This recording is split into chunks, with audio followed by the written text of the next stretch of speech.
आप जो कुछ भी चाहते हैं वे आपके कंफर्ट जोन के ठीक बाहर है। आप लाइफ में जो कुछ भी चाहते हो वो आपके कंफर्ट जोन के ठीक बाहर है। आराम आपका सबसे बड़ा जाल है और आपके आराम क्षेत्र से बाहर आना आपकी सबसे बड़ी चुनौती है। ठीक है ना। इंसान के लिए सबसे बड़ी समस्या क्या है? अपने जो उसका जो कंफर्ट जोन है उससे बाहर आना उसके लिए सबसे बड़ी चुनौती है। पर एक चीज बताता हूं, कुछ लोग क्या कहते हैं, थोड़ा सा मिलता है उनसे बात करो तो कहते हैं 2 वक्त की रोटी खानी है, क्या ले जाना इस संसार से, ज्यादा हाय हाय नहीं करना। एक कुली भी वही बात कहता है कि ज्यादा हाय हाय नहीं करनी, 2 वक्त की रोटी खानी है। दोस्त आधी आधी रात तक बोझ उठाता है वो। एक रिक्शा चालक भी यही कहता है, कौन लेके गया कौन लेके जाएगा, खाली हाथ आए थे खाली हाथ जाएगा। दोस्त पूरी पूरी रात वो किक मारता रहता है अपने ऑटो की। बात समझ रहे कि नहीं? अगर आपको लगता है कि ये मैसेज मैं पूरी मतलब दुनिया के लिए ही दे रहा हूं, अगर आपको लगता है कि जो काम आप कर रहे हो वो अच्छा है तो दोस्त एक बार जरूर सोचना कि अच्छे में और बेहतर में थोड़ा फर्क होता है।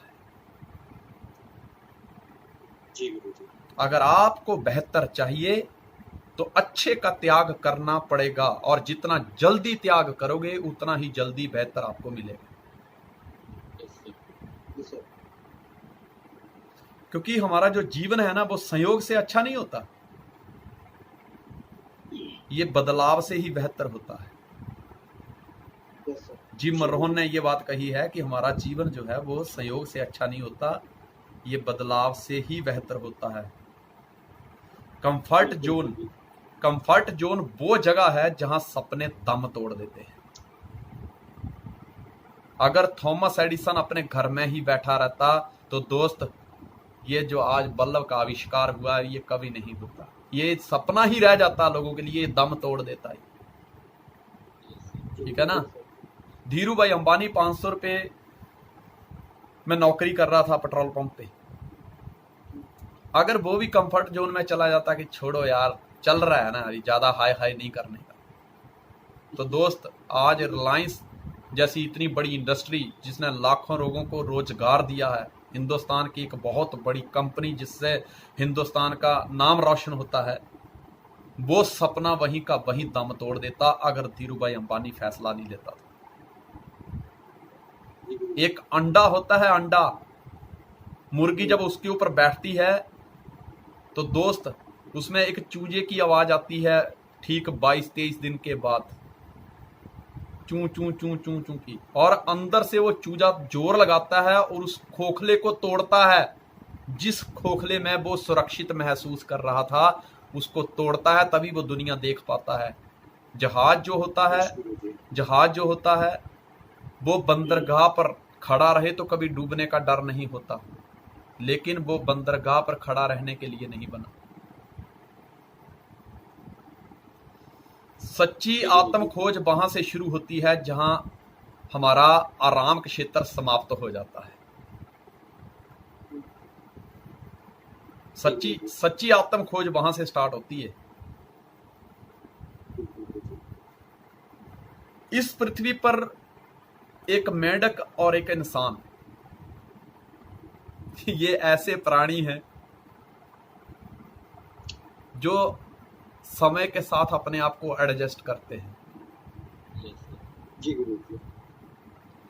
और देखिए इस परमात्मा ने इंसान को हो या कोई भी जानवर हो, कोई भी पशु पक्षी, जिसको भी यहाँ पर भेजा है उसको भी उतना ही टाइम दिया है, उसको भी उतनी ही एनर्जी ऊर्जा दी है। ठीक है। यस सर जी। एक परीक्षण किया गया गर्मी के दिनों में,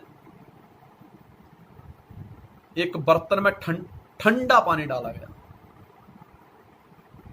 और एक मेंढक आवारा घूम रहा था, उसको उठा के उसमें डाल दिया। जी गुरुजी। मेंढक को मजा आने लगा और धीरे से व्यक्ति ने क्या किया, उस बर्तन के नीचे आग सुलगाने शुरू कर दी। जी गुरुजी। धीरे धीरे टेम्परेचर पानी का बदल रहा है। मेंढक अपनी सारी ऊर्जा उस पानी के टेम्परेचर के हिसाब से एडजस्ट करने में लगा रहा है। जी गुरुजी। जैसे जैसे टेम्परेचर बढ़ता गया, मेंढक अपनी सारी ऊर्जा, सारी ताकत जो है उस गर्म पानी के हिसाब से उसमें एडजस्ट करने में लगाता रहा। आखिर में क्या हुआ, जब उसकी सारी ऊर्जा खत्म हो गई, सारी शक्ति खत्म हो गई, उसके ऊपर वो पानी का टेम्परेचर भारी पड़ना लगा, तब उसने सोचा कि मैं छलांग मारता हूं। पर अब उसके अंदर वो ऊर्जा बची नहीं है। वो सारी शक्ति उसने, जिस शक्ति से वो एक छलांग मारता बाहर आ जाता और आजाद हो सकता था सिर्फ एक छलांग से, लेकिन वो सारी शक्ति उसने अपने कंफर्ट जोन के साथ एडजस्ट करने में खत्म कर दी। यस गुरुजी। दोस्तों, इसी तरह से इंसान है। आज समय है, this is the right time, ये सही समय है। जी गुरुजी। इस समय अपनी सारी ऊर्जा लगा दीजिए, जो आप चाहते हैं, जान लगा दो या फिर जाने दो। यस ठीक है? गुरुजी। कहता ना कि अगर तेरी किस्मत के आगे पत्थर और रोड़ा है, अगर तेरी किस्मत के आगे पत्थर और रोड़ा है, तो बन मांझी और उठा थोड़ा, जिसने पर्वत को भी नहीं छोड़ा है। क्या बात है आपके गुरुजी। यस सर, बहुत सही। ठीक है? क्योंकि दोस्त, मांझी बनना पड़ेगा। यस सर जी। समझौते की जिंदगी कब तक जियोगे? आइसक्रीम के लिए समझौता, कपड़ों के लिए समझौता है, फिर अपना बेडरूम में जब सोते हैं तो उतना अच्छा गद्दा नहीं होता, एसी नहीं होता है, उसमें समझौता। बाथरूम में गए तो टाइल अच्छी नहीं है, फिर उसमें भी समझौता चलता है। फिर गाड़ी भी मनचाही नहीं, उसमें भी समझौता है। फिर घर वालों ने देखा भी अब लड़का जवान हो गया, इसकी सगाई कर देते हैं, तो अभी शादी नहीं हो रही, तो कहीं से कहीं कहता कहीं से भी लाख दो मेरा खाना बन जाए, उसमें भी समझौता। मतलब समझौते में आया और समझौते में ही चला गया है। राइट सर जी। राइट। क्या बोलते हो? Yes sir. यस गुरुजी। समझौते में आया, समझौते में ही चला गया। नहीं, समझौता नहीं यस करना, सर जी। समझौता नहीं करना। कहता ना, तुमने चाहा ही नहीं वरना हालात बदल सकते थे। तुमने चाहा ही नहीं यस सर जी। वरना हालात बदल सकते थे। बदल सकते थे, बदल सकते थे। तेरे आंसू मेरी आंखों से निकल सकते थे। तुम तो ठहरे रहे झील के पानी की तरह, दरिया बनते तो दूर निकल सकते थे। क्या बात है गुरुजी। दोस्तों, अगर किसी को यह कहा जाए तू तो शेर है यार, शेर, तो क्या होगा? वो खुश होगा ना, यस सर। बिल्कुल गुरुजी। अटैक थोड़ा कर देगा वो, खुश होगा। Yes sir. अगर किसी को ये कहो तू तो गधा है, तो वो खुश होगा। जानवर है ये, बोल सकते हैं। पर एक सोचने वाली बात है कि गधा भी जानवर है, शेर भी जानवर है। गधा कोई नहीं बनना चाहता, शेर का नाम सुनते ही लोग खुश हो जाते हैं। Yes sir. अरे गधा बोलो शेर बोलो, है तो दोनों जानवर ही ना। बिल्कुल सर जी। चलो, अगर उसको, सामने वाले को ये सुन के खुशी होती है कि मेरे को इसने शेर बोला है, तो दोस्त पहले शेर भी दो प्रकार के होते हैं। एक होता है सर्कस का शेर, यस सर। यस जो उसके ट्रेनर के चाबुक के हिसाब से चलता है। जब वो खाना डालता है तो खाना खाता है। और एक होता है जंगल का शेर, जो पूरे जंगल पे राज करता है।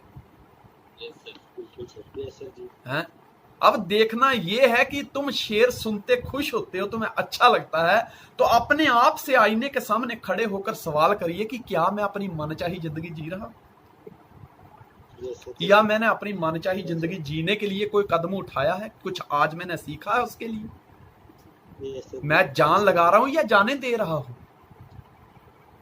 Yes sir. हैं? जी सर। कहीं मैं हालातों पे डिपेंड तो नहीं हो गया? जैसे सर्कस का शेर, जब उसके ऊपर चाबुक पड़ता है तो उसके हिसाब से वो छलांग आग में भी लगाता है, उसके हिसाब से वो रस्सी पे चलता है। हैं? जब उसका ट्रेनर उसके सामने उठने को बोलता है तो वो उठता है, उसके सामने बैठने को बोलता है बैठता है, वो छलांग मारने को बोलता है छलांग मारता है। मतलब है तो वो शेर, पर सर्कस का शेर है जिसका अपना कोई अस्तित्व नहीं है। खाना भी उसका मतलब दूसरा व्यक्ति के जरिए ही आता है। यस सर जी। हाँ, सर्कस के शेर होने में एक फायदा ये है कि सर्दी गर्मी से बचा हुआ है, बाहर जंगल में उसको कोई स्ट्रगल नहीं करना पड़ता यस सर। है। सुबह दोपहर शाम को उसको गोश्त मिल जाता है, मांस मिल जाता है, उसका गुजारा चल जाता है। लेकिन यस सर। फिर भी है तो वो पिंजरे का ही शेर ना। यस सर जी। और एक वो शेर है वो जो उसको मैं मानता हूं हो सकता है कि 3 टाइम खाना ना मिलता हो, यस सर। हो सकता है 2 दिन में बड़ी मुश्किल से एक बार खाना मिलता हो, लेकिन फिर भी वो अपनी मनचाही जिंदगी जीता है। और पूरे जब जंगल में दहाड़ता है तो बाकी जानवरों को ये महसूस होता है कि यहाँ जंगल का राजा हाजिर हो चुका है। जी सर जी।